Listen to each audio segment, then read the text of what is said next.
In December, while the NDP Liberal self-proclaimed socialist environment minister hung out with 70,000 sanctimonious politicians and wealthy elites at a sprawling air-conditioned steel complex in a major petro state without a hint of shame or irony, I might add, who all flew from around the world on publicly funded commercial and private airplanes and jets, even though virtual attendance was also an option, to scheme up ways to make life poorer, colder, dirtier, slower, darker, more inconvenient, more isolated, more uncomfortable, and more expensive for everyone else.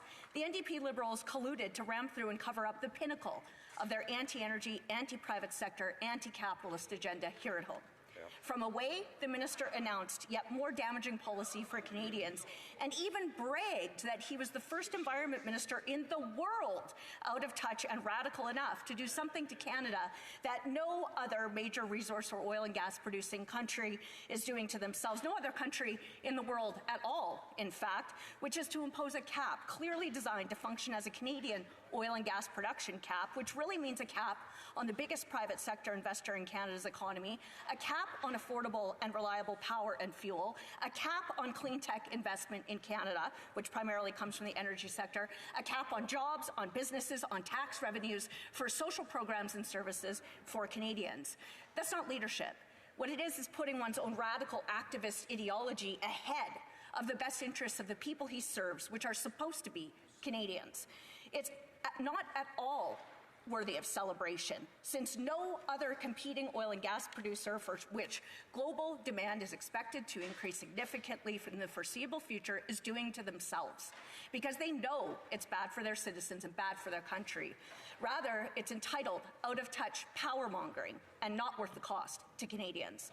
The NDP Liberals don't seem to know or to care that petrostate dictators, terrorists and despots who control and weaponize energy supply against others, and Canada's best ally, customer and biggest oil and gas competitor, the US, are at best shaking their heads at our government's self-inflicted harm on Canadians. Those countries are all ramped up to provide for the world's energy needs, while Canada is home to an abundance of extraordinary resources, expertise, and talent, which is, by the way, leaving in droves for friendlier jurisdictions. But because the NDP Liberals constantly roadblock, gatekeep, hamper, punish, and kill by delay Canadian oil and gas development and exports, rejects every ally who desperately wants and needs Canada's LNG, and their red tape prevents any meaningful production of critical minerals and rare earth metals, since mines can take up to 25 years to get going in Canada. Everything is broken and nothing can get built under these NDP Liberals. When the PM said he wanted to phase out oil and gas, many thought that it was a gaffe, but actually it was a tell, and every action after 8 years shows it.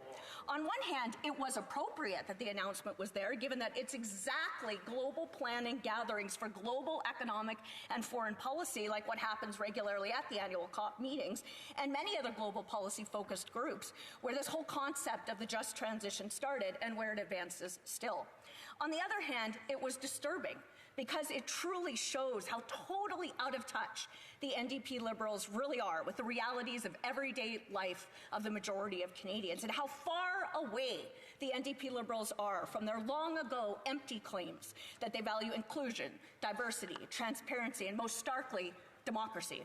The spectacle of the NDP Liberal collusion and cover-up in the Natural Resources Committee to impose the globally planned just transition on Canada and reject nearly all amendments proposed by Conservatives in the early hours of the morning, and to silence and sideline every single Canadian who will be impacted by the costly coalition's anti-energy, anti-private sector agenda embodied in Bill C-50 immediately and in the long run, was almost shocking to witness if it wasn't such a predictable pattern after 8 years. If there was any doubt left, it's more obvious than ever that the NDP Liberals are focused solely on power, not principle, on power, not purpose, on their own partisan, political, and parliamentary power, and on currying favor with their fellow global policy elites, not on the Canadian people, not on the power of the Canadian people, not on the power to the Canadian people. Bill C-50 is the NDP Liberals' behind closed doors, top-down central plan for wide-scale radical economic restructuring for Canada. And it doesn't even achieve their own stated purpose for their power grab to ram it through. But what else is new with these guys? Because the truth is, there's not a single tangible skills or jobs training program proposed or even outlined in the bill that the Costly Coalition says it's worked on behind closed doors for nearly 2 years.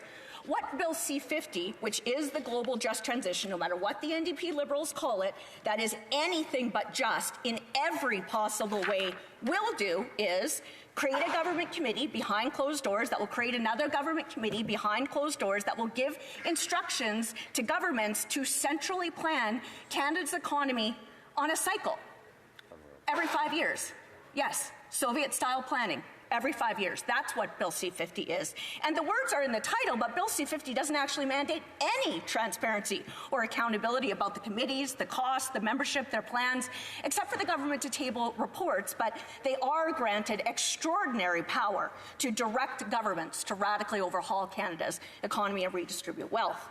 The NDP Liberals also know that their agenda in Bill C-50 will kill over 200,000 jobs in energy and threaten 292,000 Canadian jobs in agriculture, 193,000 Canadian jobs in manufacturing, 642,000 Canadian jobs in transportation, and 1.4 million Canadian jobs in building and construction. Those last two are 10% of Canada's employment alone.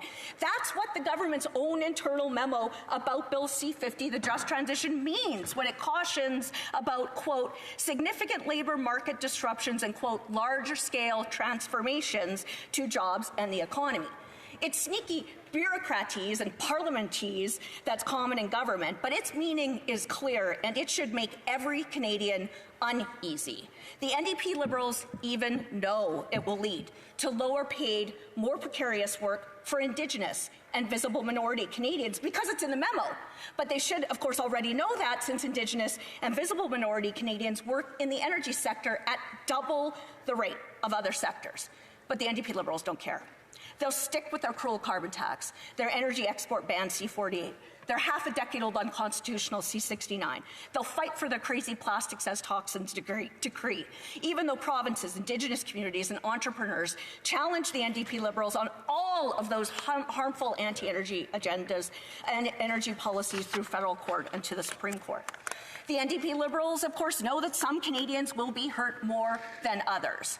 People in Newfoundland and Labrador, in Saskatchewan and in Alberta, they will be, quote, disproportionately affected, but the NDP Liberals don't care. Bill C-50 will build central planning ideological bureaucracy, not Canadian skills training programs. Bureaucracy, not Canadian jobs. Bureaucracy, not Canadian businesses. Bureaucracy, not Canadian clean tech.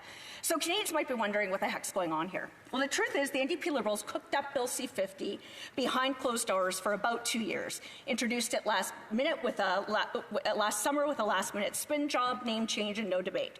Before the committee even reported on what, in hindsight, was clearly a collusion charade to appear to help create the legislation in the first place, they brought it back in the fall, shut it down with less than a normal business day of debate for all MPs, spent a month obsessed with blocking Conservative MPs at committee, and censored any MP and any Canadian with a different view, or even with any reasonable questions about their plan, which they imposed through a top-down edict from the House of Commons, which was, by the way, used only twice in urgent scenarios in 9 years under the previous Conservative government, but at least 10 times by the Costly Coalition.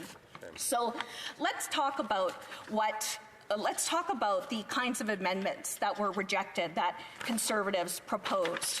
We proposed, quote, measures to ensure access to affordable and reliable energy, ensure a strong export-oriented energy sector, avoid regulatory duplication and necessary delays, outline how the federal government will help ensure the affordability and reliability of energy. improve affordability and to facilitate and promote economic growth, private sector investment, the creation of sustainable jobs, ensure that major and clean energy projects under federal regulatory frameworks can be delivered on time and on budget, the importance of collaborating with all levels of government, including provincial, territorial, and municipal governments, and all relevant partners and stakeholders, the inclusion of representatives of provincial, territorial, and Indigenous governance bodies, measures to recognize local and regional needs, including Indigenous communities, ways to create economic opportunities for Indigenous communities, ways to promote economic growth, including the economic growth of Indigenous communities, mandate meaningful consultation to account for the cultural values, aspirations, strengths, and to include at least 2 members who represent Indigenous organizations, at least one of which was a substantial interest in Canada's natural resources sector. They even rejected an amendment where Conservatives called on achieving a fair and equitable plan.